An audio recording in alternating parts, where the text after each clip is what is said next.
In today's video, I am going to teach you how to download all emails profile from Klaviyo. To begin, make sure you are logged into your Klaviyo account and you are on the main dashboard. This process is done from the Profiles area, which is where Klaviyo stores the contact records tied to your account. Exporting from here is useful when you need a copy of the email profiles for reporting, backups, or review outside of Klaviyo. First, look to the left side navigation menu and click Audience, then select Profiles. This takes you into the Profiles section where you can access your contacts. Give the page a moment to load fully so you can see the available controls and filters. Next, go to the top right of the page and click Profiles. This opens the view options for which set of profiles you want to work with. It is important to use this menu because it lets you switch between different profile states without leaving the Profiles area. Now select the option to view suppressed profiles.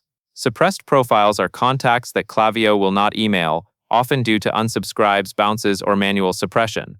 If your goal is to download all email profiles, including the ones that are not currently emailable, this view helps you capture that complete picture. Make sure you confirm you are in the suppressed profiles view before moving forward, since the export will reflect what you are currently viewing. Once you are ready, click Start Export. Klaviyo will begin preparing an export file in the background. Depending on the size of your account and how many profiles are included, this can take a little time. It is normal for the system to process for a short while before the download becomes available. When the export is ready, watch for the notification bar in the top right area of the screen. In that notification, click the download link. This will download the exported file to your computer, usually to your default downloads folder. After it downloads, you can open the file and save it somewhere easy to find, especially if you plan to use it for future reference. And that is all there is to it.